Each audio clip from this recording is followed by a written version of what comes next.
युवा मोंटी और मनीष हत्याकांड की पहली बरसी पर टोहाना और जाखल की सामाजिक संस्थाओं के गणमान्य व्यक्तियों ने श्रद्धांजलि सभा और कैंडल मार्च का आयोजन किया, जिसमें सभी ने मंच पर एक ही स्वर में एक ही बात कही कि जब तक इंसाफ नहीं मिलेगा, कातिलों को सजा नहीं मिलेगी, तब तक ये आंदोलन जारी रहेगा। सभी वक्ताओं ने इस विषय पर अपनी बात रखते हुए रोष जताया कि पुलिस प्रशासन के द्वारा 1 साल बीत जाने के बाद भी इस हत्याकांड के दोषियों को पकड़ा नहीं गया, जिसकी वजह से परिजनों के साथ साथ जाखल के लोग भी असुरक्षित महसूस करते हैं। विषय ये भी आया कि इस दौरान पीड़ित परिवार की कार भी उस वक्त चोरी हो गई जब वो एसपी जिला फतेहाबाद से इस मामले में गुहार लगाने गए थे। आयोजित सभा में मोंटी के भाई दीपक अरोड़ा, मनीष के परिवार से उसके चाचा गुलाब सिंह, चाची अनीता, पिता प्रकाश चंद ने दर्द बताते हुए कहा कि 1 साल से वो अपने बच्चों के हथियारों को सजा दिलाने के लिए पुलिस के बड़े अधिकारियों व राजनेताओं के पास गए, मगर अभी तक इस मामले में कातिल पुलिस की गिरफ्त से बाहर है। लगभग 9 महीने पहले घटित हो गई थी, पर वो उसके अलावा कोर्ट की तरफ से मुझे जो एक रिटर्न में कहते हैं हम प्रशासन की तरफ से सबूत मिलना या कहना उनका सिर्फ हमें रिटर्न के तौर पे सिर्फ इतना ही चीज़ दी गई है प्रशासन की तरफ से। उसके अलावा प्रशासन सिर्फ इतनी सी बात करता है कि जो ये मामला है ये जल्द ही पकड़ लेंगे, हम जल्द ही कर देंगे, हम सबूत मिलते ही कर देंगे। तो क्या मानते हैं आप, 1 साल बीत जाने के बाद भी जब न्याय नहीं मिला है तो इस प्रकार से सड़कों पर निकलना पड़ रहा है, आप क्या कहना चाहेंगे इस बारे में? ये हमारी मजबूरी है, हमारे परिवार की मजबूरी है, हमारे समाज की मजबूरी है। 1 हफ्ते पहले मैंने सर्व सामाजिक मीटिंग करी, सामाजिक संस्थाओं के साथ मिलकर मीटिंग करी, उन सबने ये निर्णय लिया। ये मेरा निर्णय सिर्फ मेरा अकेले का, मेरे परिवार का निर्णय नहीं है, ये पूरे समाज का निर्णय है और वो उस निर्णय के साथ मैं खड़ा हूँ। आगे जो समाज ये कहेगा इस लड़ाई के लिए, मैं उनका साथ, मैं उन्हीं की बात के लेके आगे बात के लिए आज इकट्ठा होना पड़ रहा है। ये सरकार, ये निकम्मी गूंगी बहरी सरकार जो सोई पड़ी है, जैसे कि मास्टर ब्रिजपाल जी ने पहले कहा, बिल्कुल सही कहा। यहाँ इन गरीब लोगों के साथ छिटपुट लोग थे जब ये बेचारों की लाशें नहर में थी। दीपक भाई जी ने सही कहा, गांव के लोग, काफी दूर से आए लोग हमारे यहाँ पर पहुंचे हैं इंसाफ मांगने के लिए, परंतु हमारे मंडी वासी, मैं बिल्कुल गुरेज नहीं करूंगा जाखल वासियों से, एक गरीब परिवार के बच्चों का इंसाफ मांगने के लिए आज बिल्कुल भी इकट्ठे नहीं हुए, क्योंकि अमीर की छत पर बैठा हुआ कौवा भी मोर लगता है, गरीब का बच्चा भूखा भी चोर लगता है। यही बात है, आज भी इंसाफ मांगने के लिए इकट्ठा होना पड़ रहा है। उस गूंगी बहरी अंधी सरकार को मैं बताना चाहता हूं, विपक्ष को दबाया जा रहा है। कभी उन्नाव हादसे जैसी घटनाओं में दलितों को जलाया जा रहा है, लखीमपुर में किसानों को दबाया जा रहा है, कत्लेआम घूम रहे हैं। और सबसे बड़ी बात, मैं आज इस मंच से जात पात पर नहीं जाना चाहता था, परंतु मुझे बड़ी शर्म से कहना पड़ रहा है, मेरे पंजाबी समुदाय से मुख्यमंत्री मनोहर लाल खट्टर जो मोंटी अरोड़ा को इंसाफ नहीं दिला सकता, एक गरीब दलित मनीष के परिवार को इंसाफ नहीं दिला सकता, वो क्या मुख्यमंत्री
प्रशासन ने अभी तक कोई भी इस बारे में मुस्तैदी नहीं दिखाई।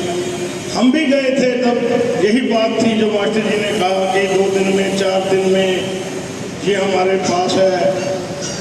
तो अभी 1 साल बीत जाने के बाद वो बिल्कुल ही जो थोड़ी बहुत भी उनके अंदर मुस्तैदी थी उन्होंने बिल्कुल ढील छोड़ दी।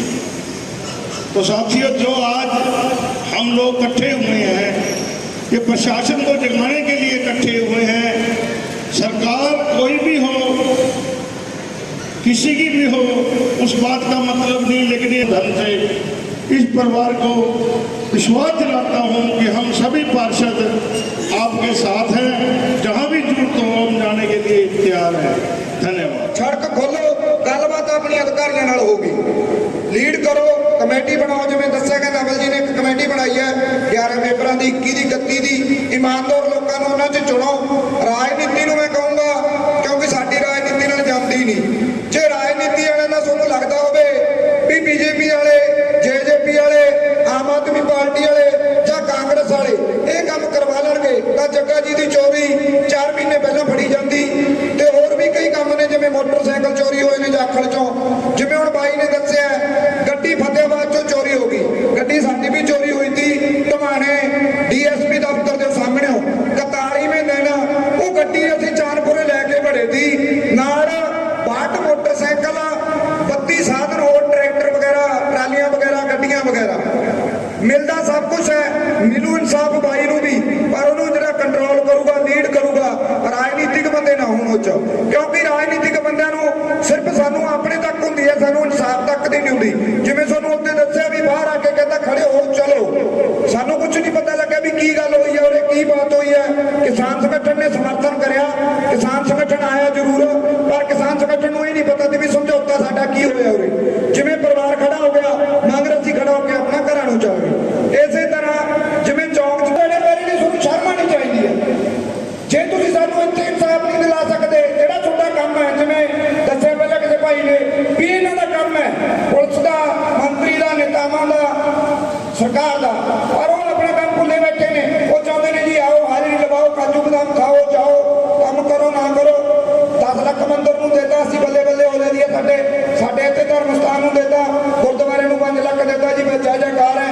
ये 5-5 लाखां नाल असीं ने, जिवें भाई ने दस्सिया, साडे बच्चे नहीं मरनों हटने। साडे उरे नशे का कारोबार है, 10 बारी डीएसपी नूं नाम लिख के देते, बकायदा नाम भाई ने साडे संगठन ने 12 दिन धरना भी ला के रखा, पूरे स्मगलरां नूं उन्हां नूं ब्रैस देता। एक दिन ही कार्रवाई हुई, एक बंदे ने स्मगलरां दे नाम कंप्लेंट थाने च दित्ती है, थानेदार उसनूं कंप्लेंट करता नूं बिठांदा है, स्मगलर नूं कुछ कहता नहीं। स्मगलर चलेआम कहता जी मैं 5-5 लाख डीएसपी नूं दिंदा, पंजाब पुलिस नूं दिंदा।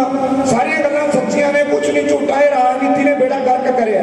रोज गुजरात पोर्ट के उत्ते हजारां टाणा क्वांटल दी क्वांटल ड्रग फड़ी जा रही है, असीं उहनूं तोड़ा रोकण नूं फिरदे हां। असीं सरकारां नूं क्यों नहीं कहंदे भी साडे मुंडे मरवाते वोटां सोनू पाईआं ने, नशा बंद कराउण वास्ते पाईआं ने, ना कि खुला गुजरात चों यूपी आवे, यूपी तो साडे घरां तक आवे। पता चला कि माननीय प्रधानमंत्री मोदी जी ने जिस देश से कंबोडिया से ये चीते मंगाए थे 5 साल पहले, उस देश के अंदर गरीबी थी, 100 करोड़ रुपए के चीते आए हैं। एक मदद की थी वहां पर, लेकिन चीते आज आए हैं।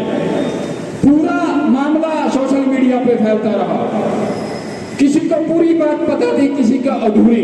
मेरा मकसद ये नहीं है कि माननीय प्रधानमंत्री मोदी जी ने गलत काम किया है। मेरा कहना माननीय मुख्यमंत्री खट्टर साहब से है कि वो प्रधानमंत्री जी के पास जाकर कहें कि 100 करोड़ रुपए के चित्तों की जगह हमारी हरियाणा सरकार के अंदर खुफिया तंत्र और यंत्र पे पैसे लगा दो, हमें कोई जरूरत नहीं है इन चित्तों की।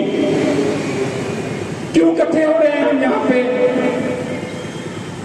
अगर हमारा प्रशासन ये छोटे छोटे केस सोल्व नहीं कर सकता, हमारे पास वो यंत्र नहीं है, हमारे प्रशासनिक अधिकारी तैयार नहीं है, कर दो 100 करोड़ रुपया खर्च, इनको विदेशों में बेचकर ऐसी शिक्षा दिला दो कि इन हथियारों को चंद सेकंडों में पकड़ा जाए।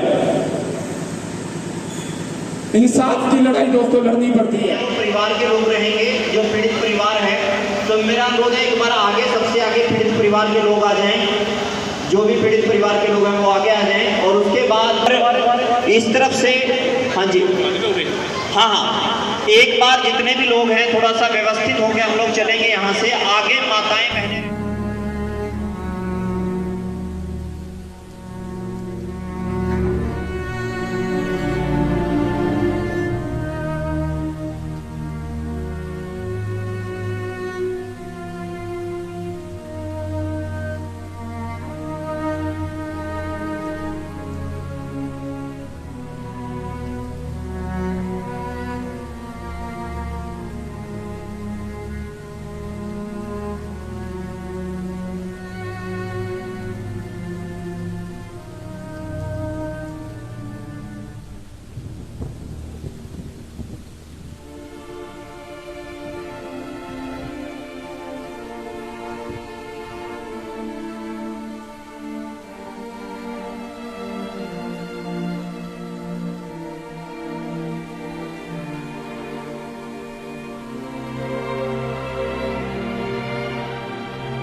लेटेस्ट वीडियोस के लिए अभी सब्सक्राइब करें A1 हरियाणा को और प्रेस करें बेल आइकन ताकि सभी अपडेट्स आपको मिले सबसे पहले।